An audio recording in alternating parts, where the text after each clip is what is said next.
Halo Gons People, salam kenal, saya Miss Leni, guru BK SMA Kolese Gonzaga.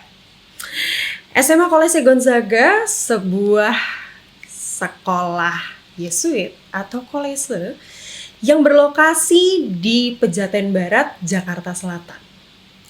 SMA Kolese Gonzaga telah berusia 38 tahun yang berdiri berdampingan dengan Seminari Wacana Bakti. Menilik kembali sejarah SMA Kolese Gonzaga, pada 3 November 1988 menjadi hari yang sangat berarti dan bersejarah bagi SMA Kolese Gonzaga. Karena pada hari itu, Sekolah SMA Kolese Gonzaga diresmikan oleh Monsinyur Leo Sukoto SG bersama dengan Bapak Mokhtar Zakaria selaku Wali Kota Jakarta pada saat itu. Dan kini SMA Kolese Gonzaga terus berkembang seturut dengan perkembangan zaman, juga mengikuti konteks kebutuhan peserta didik. Tentunya ada banyak perubahan yang telah terjadi dan itu semua dilakukan demi pembelajaran dan pengembangan karakter peserta didik SMA Kolese Gonzaga sesuai dengan tujuan dan visi misinya. Untuk itu saat ini sudah hadir bersama saya Pater Edward Kalistus Ratudopo SY MED atau yang biasa hangat disapa dengan Pater Edu. Selamat sore Pater Edu. Sore Bu Leni. Oke. Apa kabar? Puji Tuhan baik, luar biasa. Syukur. Oke, Gons People.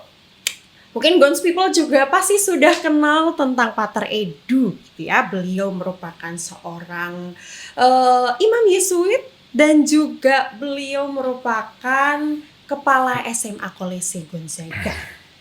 Nah, Pater, sebelum kita membahas tentang sekolah kita tercinta ini, SMA Kolese Gonzaga, yang pertama-tama saya mau tanya-tanya dulu nih soal Pater Edu. Silakan. Supaya Gons People juga semakin kenal dengan Pater Edu. Pater, bolehkah Pater membagikan bagaimana pengalaman Pater ketika dulu gitu? Pertama kali mulai merasa, kayaknya saya punya panggilan gitu untuk menjadi seorang imam hingga saat ini akhirnya Pater menjadi seorang imam Yesuit. Nah, bagaimana Pater? Baik, panggilan itu suatu yang yang alamiah sekali. Dia mulai dari hal-hal biasa yang kita senang, yang kita rasa tertarik, atau hal-hal yang mula-mula itu kan sesuai dengan cara berpikir dan cara mengalami, cara merasa anak-anak. Karena begini, saya masuk seminari itu kan setelah tamat SD. Ya, setelah tamat SD tahun 74 ya, saya tamat SD, lalu 75 saya masuk seminari. Ya senang saja. Jadi alasannya kenapa saya masuk seminari? Ya seperti halnya kalau kita tanya anak-anak sekarang ini, kenapa kamu masuk di sekolah ini? Pasti fasilitasnya bagus dan fasilitas yang paling di mata anak, saya waktu itu sebagai anak, ya fasilitas olahraga. Karena kita sebagai anak senang main kan, masih bermain. Apalagi kalau melihat, ada anak-anak seminari kalau mementaskan fanfare mereka ya, semacam orkestra ya, musik. Saya kan senang musik, ya, senang musik, senang olahraga. Hal-hal seperti itu sederhana sekali, dan itu alamiah. Tuhan memanggil lewat hal-hal yang sederhana dan hal-hal yang alamiah, lalu dia mengolah dengan caranya sendiri. Ya mungkin karena supaya diterima masuk seminari. Lagian waktu testing masuk seminari itu kan sederhana dulu. hanya diminta coba kamu membawakan doa Bapa kami. Aku percaya, ya doa-doa yang untuk anak-anak mau komuni pertama itu. Tidak ada matematika, tidak ada tes bahasa yang apalagi psikotes, nggak ada. Tesnya sederhana. Dan kenapa saya lulus saya juga tidak tahu. Karena memang tesnya lancar-lancar aja. Ya kalau tes seperti itu lancar. Nah, cuman ada juga yang tidak lulus. Ya, karena gugup kan. Ya, karena mungkin ya saya dulu nothing to lose lah ya. Karena ya saya kalau ditanya, kenapa saya masuk seminari? Tapi ada hal yang ya Tuhan memakai dengan cara yang sederhana, yaitu apa? Di rumah saya nggak mau tempat saya itu kan dingin. Jawa ya, di Flores. Saya kan di Flores, Seminari Santo Yohanes Bermans, Mataloko, atau Todablu Flores. Itu dingin sekali. Dan biasa kita kan, ya biasa orang tua kan guru. Mereka berlatih kita, melatih kerja di rumah.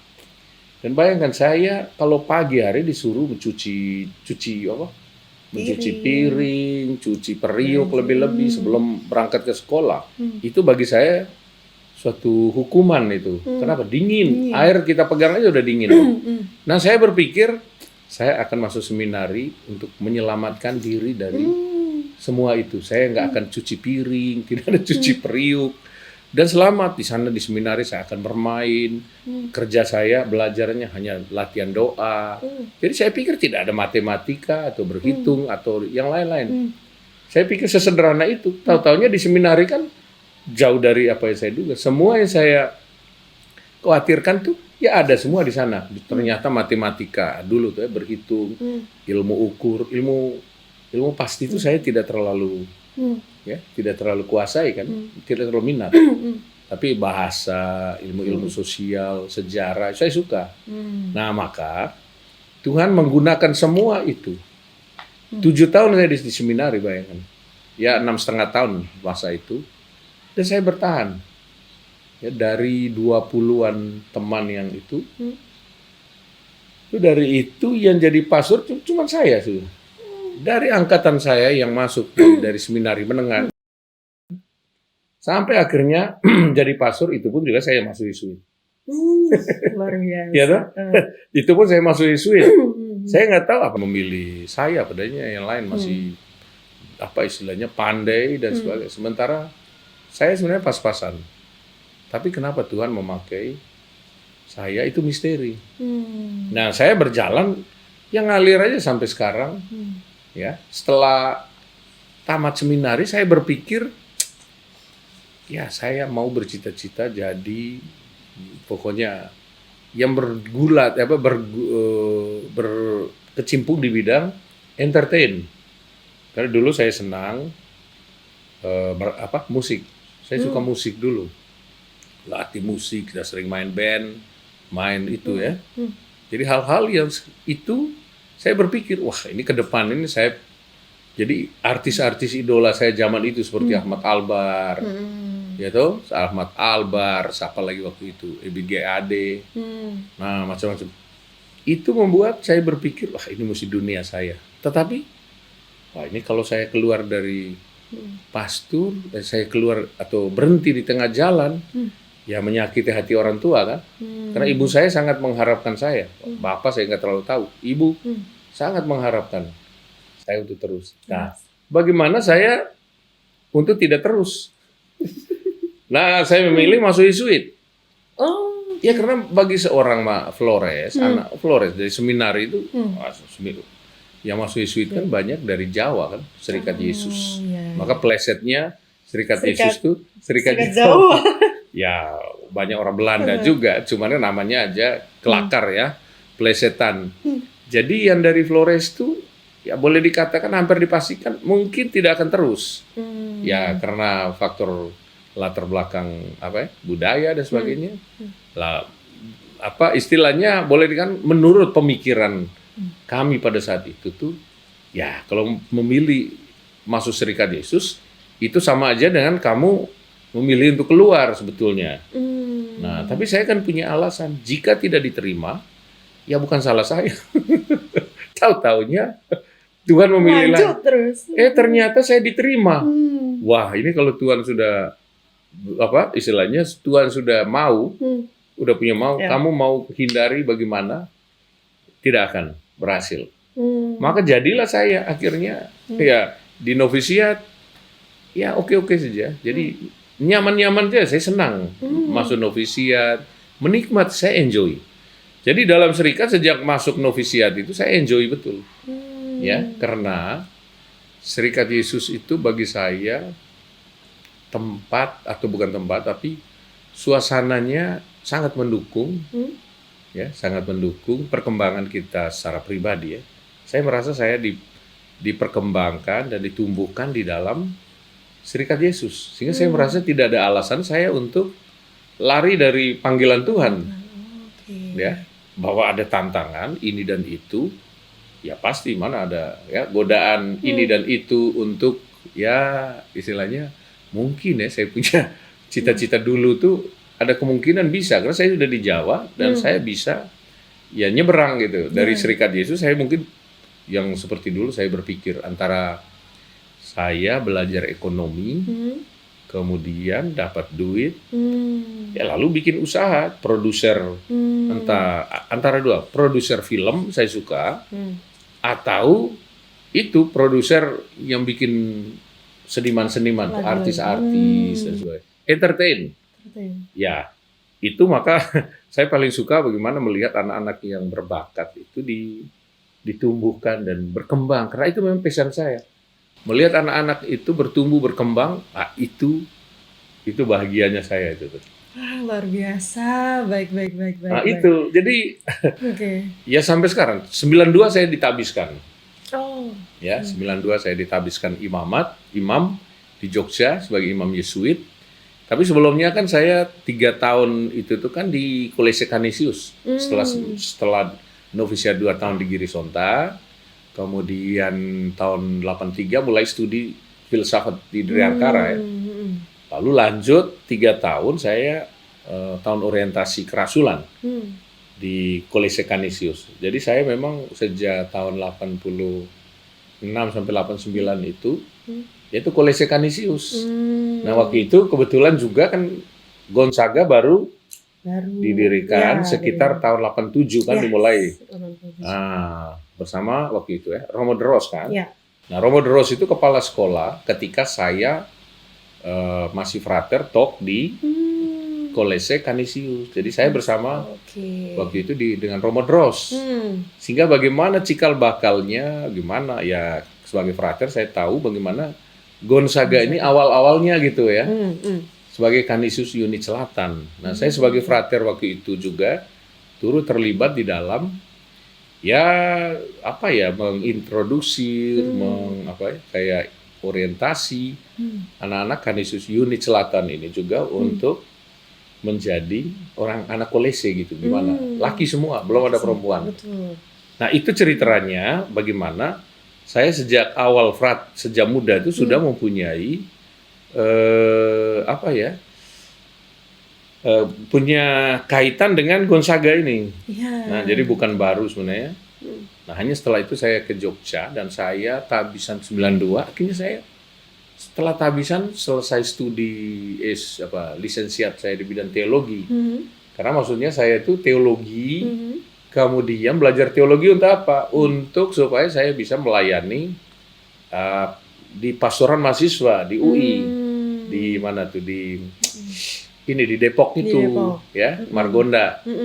Tapi akhirnya ya saya diutus ke Timor Leste. Timur waktu itu di Kolese Santo Yosef, karena itu melayani juga seminari Bunda Maria Fatima yang ada di Dili, Timur. Setelah itu Timor Leste. Nah, Kolese yang waktu itu saya awali sebagai moderator itu Kolese Saint Joseph. Kolese Santo Yosef. Dan sebelum kemerdekaan sampai setelah kemerdekaan ya saya berada di Timor Leste. Hitung-hitung kalau keseluruhan sih misi saya di sana itu 17 tahun. Hanya bersihnya 14 tahun karena saya studi ambil master pendidikan di Amerika. Itu tahun 2001 sampai 2003. Hmm. Ya. Nah pulangnya saya pikir pulang ke Indonesia, tapi saya kembali lagi ke Ke Timor Leste. Timor Leste, sehingga saya mengembangkan semua ilmu yang saya pernah pelajari itu ya di Saint Joseph. Kemudian dari sana pun pindah ke 2011 kembali.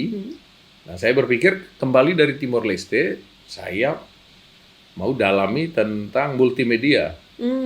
Ya, maka saya pergi belajar multimedia di studio audiovisual Puskat itu, ya, tentang sinematografi, tentang hal-hal yang berkaitan dengan multimedia. Karena saya merasa bahwa multimedia itu adalah sarana yang paling sangat penting untuk zaman ini. Kita menyampaikan message, apalagi kalau McLuhan bilang medium is the message, ya.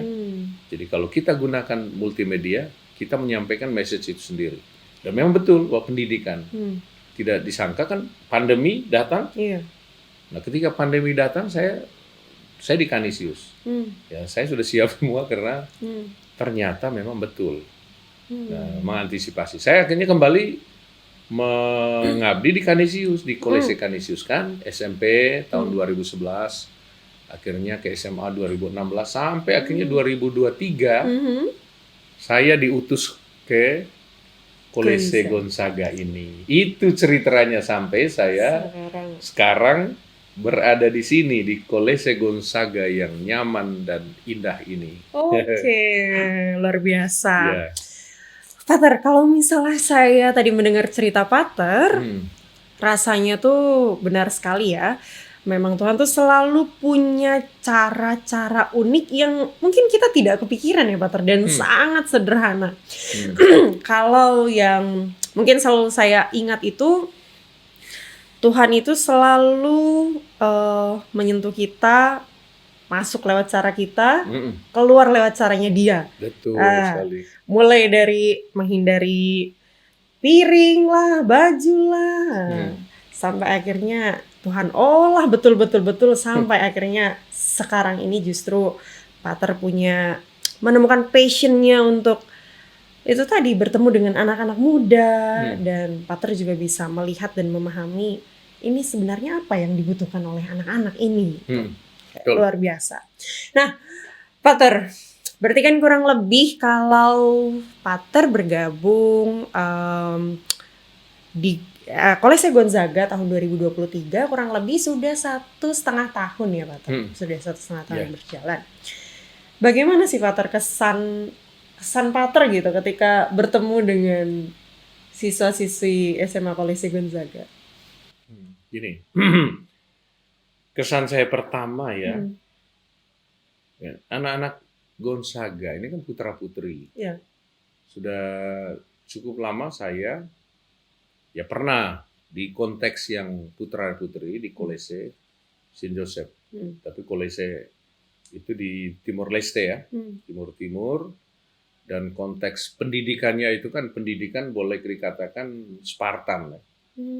Ya, pendidik karena situasi di sana memaksa kita untuk pendidikan itu lebih membuat anak-anak itu supaya tough.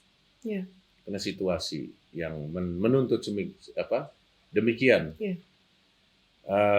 Ketika sampai di Gonzaga ini kan ya putra-putri. Tentu saja saya harus kembali menyesuaikan dengan konteks yang baru kan. Oh, ini adalah konteks anak-anak Jakarta di sekitar Jakarta Selatan ya. Nah, kebanyakan mereka dari lingkungan Jakarta Selatan dan sekitarnya. Nah, tentu saja mereka ini dari latar belakang yang ya lebih sudah lebih mapan kan. Nah, sehingga saya melihat, wah, sejak awal saya bertemu mereka di sport hall. Di sport hall. Saya langsung melihat ada suatu kontak batin gitu ya. Kontak batin di mana dari pandangan tatapan mereka ini penuh harapan untuk gimana mereka itu disapa, dan harapan mereka itu dipenuhi. Hmm. Ya, maka langsung saya melihat waktu itu kan, wah ini anak-anak ini luar biasa. Itu kesannya, intuisi saya sebagai pendidik ya. Hmm. Saya pendidik sudah cukup lama, boleh dikatakan, dan itu biasanya kita punya intuisi. Melihat itu apa ya? Langsung ada frekuensi bahwa ini anak-anak ini kalau kita mengolah atau kita menggarap dengan baik, ini akan bertumbuh subur anak-anak ini. Dan itu memang. Dan mereka punya potensi yang hanya memang pada saat itu kan ketika saya masuk itu konteksnya baru selesai pandemi. Yes. Ya, baru selesai pandemi. Maka kita tahu pandemi itu tuh kan membuat mereka itu lebih soliter kan, lebih berada di di kamar mereka masing-masing, sehingga secara motorik kan tidak terlalu boleh katakan lincah lah ya, agility-nya itu kan kurang. Maka hal pertama yang saya gerakan waktu itu bagaimana agility mereka ini kita gerakan gitu. Nah, mereka punya ya semangat mudanya itu. Maka sering kali banyak dikumpulkan di sport hall, lalu kemudian kita melatih ya bicara, latihan berdebat, latihan yang menyangkut pidato, public speaking. Karena itulah sangat lekat dengan harapan anak-anak muda untuk speak up, untuk mengekspresikan diri mereka. Nah, saya langsung melihat ini anak-anak punya bakat, cuman karena pandemi ini membuat mereka masih kaku, ya masih perlu didorong, perlu diberanikan supaya mereka bisa keluar semua. Mereka punya taji itu loh ya, taji mereka, seluruh potensi mereka itu keluar. Karena itu passion saya, bagaimana mengeluarkan mereka punya potensi. Ya, karena tugas saya ini kan kalau di dalam bahasa Socrates itu kan mayu techne kan, metode kebidan. Bidan itu kan tugasnya untuk membantu supaya melahirkan bayi kan. Nah, saya punya tugas, saya berpikir saya hanya punya peranan membantu untuk melahirkan potensi-potensi bakat yang ada di dalam diri mereka yang luar biasa. Ternyata bakatnya banyak sekali ini anak-anak. Apalagi bakat di bidang seni. Nah, dan itu passion saya. Jadi match. Ya, maka ketika masuk di Gonzaga yang pertama kali itu aura seninya itu tuh ini lalu klik. Ya, klik. Maka kalau dalam 1,5 tahun aja ini kita bisa bersama-sama sinergi ya menghasilkan sebuah perubahan-perubahan yang ya cukup inilah gitu ya. Benar. Gitu. Oke, saya juga jadi ingat Pater waktu awal-awal Pater Edu datang itu kan. Pater langsung mendengarkan berbagai macam suara anak-anak. Dan satu hal yang menurut saya itu hal sederhana, bukan hal-hal soal buku tulis, akademik, tapi Pater mendengarkan mereka soal kantin. Nah, apalagi pada saat itu pasca pandemi, di mana segala sesuatu itu kita sangat jaga hati-hati banget. Dan pada saat itu ada banyak diskusi yang dilakukan dan juga keputusan-keputusan juga yang akhirnya kita buka kantin. Kita bersihkan sport hall dari barang-barang yang memang tidak ada hubungannya dengan olahraga.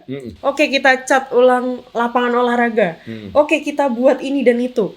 Semua lukisan anak-anak mana yang bisa dipajang di koridor-koridor, bahkan di selasar-selasar tangga itu semua dipajang. Benar juga ya Pater. Jadi kalau misal dilihat memang ada banyak sekali perubahan yang begitu cepat. Tapi ketika kalau misalnya kita lihat sekarang, iya ya jauh lebih berwarna juga gitu. Dari ketika awal-awal kemarin ya, masa setelah pandemi gitu, Iya, ketika betul. dibandingkan dengan sekarang. Kusam benar ya. Saya masuk setelah pandemi itu memang saya rasa kusam. Ya toh. Karena saya tahu Gonzaga sebelumnya bukan begitu gitu ya. Gonzaga sebelumnya lebih ceria, lebih gini ya. Gitu saya masuk, ini saya masuk di wilayah yang kusam betul dan Iya. Gitu. Tapi ya sekarang ini tadi. Bahkan sampai sore pun kita masih bisa lihat anak-anak latihan basket, bulu tangkis, masih berkeringat, cari isi minum. Itulah. Itu satu hal yang bisa dinikmati dan bikin tersenyum juga ya Pak ketika melihat anak-anak. Itu artinya hidup. Alma mater. Ini kan alma mater. Sekolah itu alma mater. Alma mater itu kan ibu yang memberikan roh. Ya. Kalau ibu ada di rumah itu biasanya anak-anak itu merasa nyaman, merasa aman, feel at home kan. Karena peranan ibu itu sangat penting. Nah, kalau ibu itu memberikan hatinya dan sebagainya, itu pasti burung-burung aja kita lihat senang. Ya, kiranya manusia burung-burung itu juga senang di lapangan itu main. Karena memang begini, saya datang itu tuh, ya nyambung yang tadi yang saya bicara itu. Di sini putra-putri. Kalau putra saya sudah biasa di Kolese Canisius kan. Putra. Saya sudah hafal ya. Tapi di sini ada putri. Nah, saya setel pertama itu ini putri-putri saya harus saya boleh dikatakan saya itu sudah sebagai orang tua ya. Pasti saya kan harus memperhatikan ini anak-anak saya yang putri ini mereka punya kebutuhan apa. Kebutuhan laki-laki saya tahu. Kebutuhan putri. Nah, saya langsung pikir misalnya, kamu punya toilet sana itu bersih nggak? Kamu punya toilet apa? Kamu punya kebutuhan-kebutuhan yang perempuan dan sebagainya. Putri-putri ini bagaimana? Nah, antara lain kantin juga kan? Sudah keluarlah semua keluhan mereka, semua ungkapan rasa harapan mereka. Ya, mulailah dari menjawab harapan itu sederhana kan? Iya, betul. Nah, kantin, karena prinsipnya kan primus vivere, deinde filosofare. Ya, primus vivere, deinde filosofare kan artinya ya harus pertama-tama tentang perut, tentang perut dulu. Baru kamu mulai tentang buku tulis, tentang filsafat, tentang hal-hal yang ilmu pengetahuan.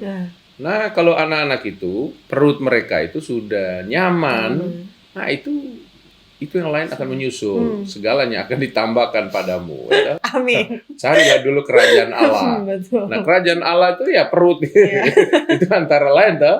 Iya kan doa Bapa kami berilah kami rezeki pada hari ini. Betul. Rezeki itu dulu. Oke, benar. Dan saya juga ingat. Ketika sore-sore begitu, Pater biasanya masih di ruangan Pater di kantor atau diskusi dengan Bapak Ibu guru dan siswa-siswi lainnya. Kadang-kala itu kan kalau misalnya kita lihat Pater ini ruangan Pater Edu itu sisi sebelah sana itu full dengan jendela. Kadang-kala itu sore-sore suka terdengar suara 1, 2, 3. Nah, kadang-kala kami ini yang ada di ruangan Pater itu suka ngintip, ternyata anak-anak putri itu sedang latihan cheers pemanasan persis di samping tembok Pater Edu. Dan ketika misalnya guru-guru Pater Edu bilang, sudah biarkan mereka ribut-ribut sedikit situ nggak apa-apa. Nah, itu kan tandanya oh iya itulah mungkin kehidupan yang mereka yang mereka butuhkan begitu kan. Iya betul. Gitu. Iya betul. Luar biasa. Itulah mendengar anak-anak ribut, mendengar anak-anak. Nah, itulah dinamika. Kalau kita bisa menikmati anak-anak ribut, bisa aktif sana sini dan kita bahagia dengan itu. Nah, itu ibarat waktu kalau kita lihat dalam Injil itu Yesus tidur, angin ribut pun juga dia tidur lalap karena dia menikmati. Ya itulah hidup yang sesungguhnya demikian gitu. Ya. Luar biasa. Nah, kemudian Pater, saya jadi teringat soal pada saat pendaftaran peserta didik baru. Nah, berarti ini sudah 2 kali saya perhatikan itu, Pater. Sejak masa PPDB, bahkan sejak awal mereka pendaftaran saja, itu para calon peserta didik sudah sering kali pater kumpulkan di sekolah, kumpul di lapangan, kemudian ada yang pater minta untuk kamu main gitar, kamu bisa golf lah tunjukkan itu, kamu bisa dokumentasi, kemudian pater pinjamkan kamera bagaimana, terserah dia. Terus pater minta untuk dia lari. Nah, itu apa pater tujuannya sebenarnya? Tujuannya supaya sejak awal kita tahu konteks anak ya. Konteks. Karena kita punya filosofi, kita punya paradigma pendidikan ya, pendekatan. Pendekatan kita pada umumnya ya, Kolese, termasuk Kolese Gonzaga ini, pendekatan mau menggunakan paradigma pedagogi Ignatian. Dalam paradigma pedagogi Ignatian, konteks itu penting. Pengenalan akan anak secara personal, latar belakang dia, arti kemampuan, kekuatan dia, kelebihan, kelemahan dia, itu kita udah tahu sejak awal. Sehingga ketika dalam proses-proses selanjutnya, memberikan dia pengalaman belajar dan sebagainya, itu kita udah tahu apa yang dia butuhkan. Ya, kan kalau pengalaman belajar itu idealnya kita harus mulai di mana anak itu berada. Lalu kita kembangkan. Ya, kemudian selanjutnya itu kan kita akan berlatih untuk mereka melakukan refleksi agar nanti mereka tuh pengalaman belajar mereka itu bermakna, ya mereka tahu mereka belajar itu mempunyai relevansi mereka dengan kehidupan mereka sekarang maupun nantinya. Ya, toh prinsip kita itu belajar untuk hidup kan? Bukan hidup untuk belajar, belajar untuk hidup. Jadi mereka dilatih belajar untuk hidup. Hidup yang direfleksikan, sehingga mereka lihat, oh ada arti, ada makna. Nah, kemudian itu kan harus dievaluasi terus-menerus agar terus-menerus maju dan berkembang. Karena kita punya semangat yang disebut semangat magis kan, to be more and more. Ya, karena prinsip akhirnya sekali lagi adalah ya ada misi, spiritualitas kita itu kan segala sesuatu yang kita lakukan ini untuk memuliakan Tuhan kan. Oleh karena itu bagaimana seluruh proses pembelajaran itu adalah wahana, sarana untuk supaya anak-anak mengenal kebenaran itu yang dipelajari lewat ilmu, tapi kebenaran yang tertinggi Tuhan sendiri akhirnya. Jadi bagaimana dengan belajar dia menemukan Tuhan yang hadir di dalam segala sesuatu, yang istilah kita itu finding God in all things. Jadi itulah motivasi mengapa kita itu harus mengenal anak-anak sejak awal. Maka kalau kita seleksi anak itu seleksinya di lapangan untuk melihat langsung secara otentik. Anak-anak punya gerak, anak-anak punya gestur, anak-anak punya ya pokoknya segala hal yang sesuai dengan kriteria yang mau kita inginkan anak itu kita bentuk itu sesuai dengan kriteria kita. Nah, jadi tidak hanya secara ya teori di atas kertas dia isi Google Form atau apa dan itu semua itu hanya sarana. Kedua kan, yang nomor satu itu di lapangan ketika kita observasi secara langsung. Nah itu kenapa kita punya kekhasan kenal konteks anak dari awal. Sehingga pada proses selanjutnya pengalaman demi pengalaman itu sesuai dengan kebutuhan anak. Sehingga tujuan kita pembentukan karakter dan pembentukan formasi intelektual itu terjadi secara berjalan beriringan. Sehingga mereka itu menjadi pribadi yang sungguh-sungguh utuh. Pribadi yang ya tidak hanya pintar secara intelektual, tapi punya hati yang hati yang mampu melakukan discernment, memilih mana yang baik dan buruk. Karena prinsip kita kan 4C kan, competence, conscience, commitment, compassion, sehingga mereka itu akhirnya yang kita harapkan kan alumni nanti yang itu kan orang-orang yang mempunyai integritas gitu loh. Dan juga sikap humble, humility. Karena kan orang bilang padi itu makin berisi makin merunduk. Kalau dia memang kompeten, dia pandai sungguh, dia makin merunduk. Ya kan, bukan sebaliknya. Nah itu harapan kita untuk alumni setelah dia tamat. Tapi yang harapan yang paling pertama adalah para alumni yang tamat dari sini, dia tuh bahagia. Ya, alumni Itu. yang bahagia, percaya diri, Ya. dia yang punya kompeten itu maksudnya punya eloquence di dalam bicara, ya, atas dasar pengolahan apa ya istilahnya data fakta yang akurat, ya, mengolah informasi dengan bagus sehingga eloquentiam kita istilahnya eloquentiam ad perfecta informat. Nah, itu alumni yang seperti itu. Jadi kalau orang mengenal alumni Gonzaga itu seperti apa? Oh, alumni Gonzaga itu memang kompeten, ya, mempunyai apa ya istilahnya kita itu penuh syukur gitu ya. Penuh syukur, terima kasih karena segala yang didapat itu dari Tuhan cuma-cuma rahmat. Artinya ada rasa penuh syukur, terima kasih, kemudian juga generous. Yang kita harapkan begitu.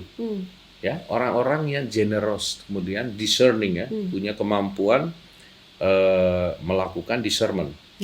Ya. Sehingga tidak apa ya, tindakan yang tidak dipilih dengan sungguh. Jadi lebih wise. Tidak hanya pintar tetapi juga terpelajar tapi juga wise. Nah, ini karena mereka itu memang kita harapkan orang-orang yang akhirnya punya jiwa transformatif ya. Mereka itu kan nanti akhirnya diharapkan to be men and women with and for others. Artinya mereka diharapkan menjadi agen yang agent of change kan ya, transformatif. Mereka yang punya mimpi supaya masyarakat ini lebih baik lagi, bahagia, sejahtera. Mereka bahagia kalau lihat masyarakat ini bahagia, ya toh, penuh kegembiraan. Nah, kalau kita punya alumni-alumni yang seperti itu, saya pikir itu sesuai dengan mereka tidak akan diam, gelisah kalau mereka lihat masyarakat ini tidak adil. Mereka akan gelisah kalau melihat masyarakat ini dangkal gitu ya. Ya, tidak punya apa ya? Dimensi yang orang bilang dimensi transenden ya, mengatasi diri sendiri. Akhirnya dia menemukan Tuhannya itu. Dan di balik segala sesuatu ada nilai-nilai ilahi yang sungguh-sungguh mereka perjuangkan. Ya, karena tugas kita kan mengilahikan dunia. Maksudnya di balik hal-hal ini beyond ya the fact ini ada hal yang mengatur. Yaitu Tuhan sendiri. Sehingga mereka orang-orang yang mampu menemukan Tuhan di dalam segala hal. Finding God in all things. In all things. Ad majorem Dei gloria. Segala sesuatu demi semakin besarnya kemuliaan Tuhan. Itu cita-cita kita. Betul sekali. Dan demikian kan selamatlah hidup kita. Betul sekali Pak Tori. Jadi memang kalau dilihat-lihat segala sesuatu yang sedang kita perjuangkan ini, benar-benar kita mulai justru dari pengalaman anak. Persis. Bahkan sejak mereka mau bergabung dengan SMA Kolese Gonzaga, kita betul-betul lihat. Makanya pada saat itu saya sempat lihat ada satu anak, ini nampaknya diam-diam saja anak ini gitu kan. Diminta sepak bola biasa saja. Diminta bulu tangkis biasa saja. Ternyata ketika dia minta, oke, apa yang kamu mau lakukan? Menulis. Ketika dia tulis, ternyata dia menulis puisi dan itu luar biasa bagus. Luar biasa. Dan dia bisa membawakan itu dengan begitu ekspresif. Nah, itu kan artinya kita benar-benar mencari dan tidak menyamaratakan, oke, semua orang harus bisa menggambar. Semua orang harus bisa main sepak bola. Ada diferensiasi. Jadi personalisasi itu penting. Dan terakhir, saya mau ngomong bahwa memang kita ini melatih mereka untuk sebuah kedepannya orang-orang yang mempunyai tujuan yang sadar akan tujuan dan apa yang dia perjuangkan. Ya, dia tahu life project saya itu apa yang akan saya geluti dalam profesi saya. Sehingga yang kita harapkan dengan pendidikan kita yang ada itu mereka akhirnya bisa juga ya belajar di universitas-universitas yang baik, Hmm. perguruan tinggi yang Hmm. sungguh-sungguh berkualitas. Ya. Dan itu yang kita kendaki, yang kita juga berjuang. Jadi masuk di Gonzaga, mereka tamat itu harus masuk di universitas yang Hmm. sungguh-sungguh berkualitas, Ya. ya, sehingga dengan demikian mimpi mereka, profesi mereka akan mereka geluti itu sungguh bisa tercapai ya, sebagai Persis. sebuah life project mereka. Yes. Nah, Persis. harus jelas tapi Ya. ya, jadi bukan anak-anak yang masih belum tahu jelas juga apa yang akan dia perjuangkan di depan. Betul. Luar biasa. Itu. Dan itu sebabnya sejak awal sekali kalau di sini ketika mereka ditanya, kamu mau jadi apa? Saya mau jadi dokter, mau jadi ini, mau jadi itu. Selalu ada tambahan pertanyaan di dalam situ. Ketika kamu menjadi seorang profesi itu, apa yang akan kamu lakukan dengan profesimu, dengan kemampuanmu? Nah itu sesuatu yang ya saya sebagai guru, apalagi guru BK juga selalu mengolah itu. Bahkan sejak kelas 10 pertemuan pertama itu selalu ditanya soal hal itu. Karena betul sekali kita selalu mengarahkan supaya membantu mereka ya Pater sebagai ya tadi analogi Pater sebagai bidan untuk ya kita yang membantu mereka untuk melahirkan potensi itu menjadi aktual. Ya, oke, luar biasa sekali. Oke, Pater ini nampaknya sudah lengkap sekali ya. Rasanya kalau misalnya saya masih muda, saya mau daftar ulang gitu. Jadi siswa Gonzaga lagi begitu ya, luar biasa. Ceritanya ini alumni. Wah, ternyata ya ini salah satu harapan yang saya katakan tadi itu kan, fasih berbicara, ya, logik, kritis, analitis.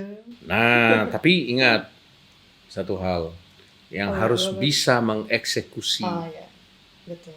Lalu menghasilkan sesuatu yang Benar. berguna, produktif. Benar. Ya, untuk perubahan lebih baik dari masyarakat. Konteks kita kan supaya Gonzaga nih lebih baik lagi. Ya, betul. Ya, sehingga nanti calon-calon yang akan masuk di sini, ya mereka lebih merasa bahwa ini adalah tempat yang cocok, home sweet home bagi mereka untuk bertumbuh, berkembang, dihargai, ya, didorong, dan juga mereka happy.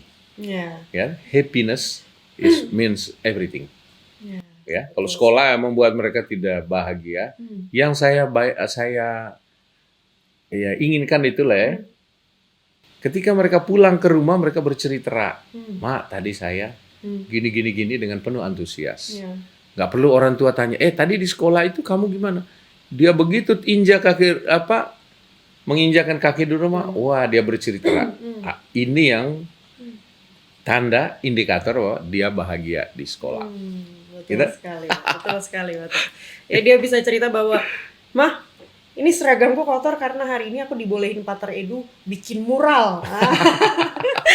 Biar sekolah semakin berwarna juga gitu. Iya, lama-lama bagian kotor. Oh, ini Pater Edu yang bilang, ini Pater Edu. Aduh, luar biasa. Oke, Pater.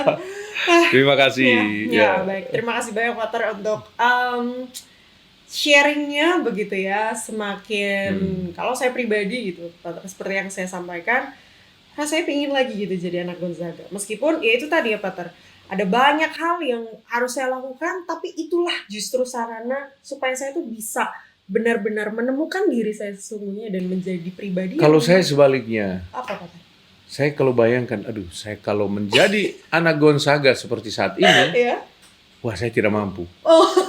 Aku nggak mampu. Makanya saya selalu hormati, selalu angkat topi terhadap daya tahan mereka dan kesabaran anak-anak. Makanya itulah kenapa saya tidak capek-capeknya untuk, karena saya kagum dengan mereka. Ya. Jadi salut anak Gonzaga, congratulations. Memang luar biasa anak-anak Gonzaga. Oke, Pater. Terima kasih banyak Pater Edu sekali lagi atas sharing Pater, penjelasan Pater, semuanya lah lengkap. Oke, Gons people, sekarang kita sudah sampai di penghujung sesi nih Pater. Karena kalau misalnya seandainya mungkin ini tidak dalam bentuk video, wah obrolan ini akan tidak akan selesai-selesai gitu. Akan ada banyak hal yang bisa diceritakan bersama. Nah, tapi Pater, sebelum kita benar-benar menutup gitu ya sesi kali ini, boleh nggak Pater satu closing statement gitu supaya entah mungkin para orang tua atau mungkin para siswa-siswi SMP yang saat ini berada di kelas 9 gitu atau di kelas 3 SMP tertarik juga Pater untuk bergabung menjadi bagian dari keluarga SMA Kolese Gonzaga, Pater? Ya, menjadi atau bergabung di Kolese Gonzaga ini adalah rumah tempat setiap penghuninya itu merasa dihormati, merasa dihargai, merasa berharga, ya, karena merasa berharga. Dan juga ini tempat orang untuk ya menikmati kebahagiaan juga, ya. Kemudian belajar itu untuk hidup, ya, bukan hidup hanya untuk belajar untuk hidup supaya bahagia, ya, bahagia mungkin ya melalui perjuangan. Orang bilang no pain no gain, ya, per aspera ad astra. Untuk mencapai bintang harus bekerja keras, tapi jangan lupa bahagia. Terima kasih. Oke, terima kasih banyak Pater Edu. Oke, baik, Gons People, sekian untuk sesi kali ini.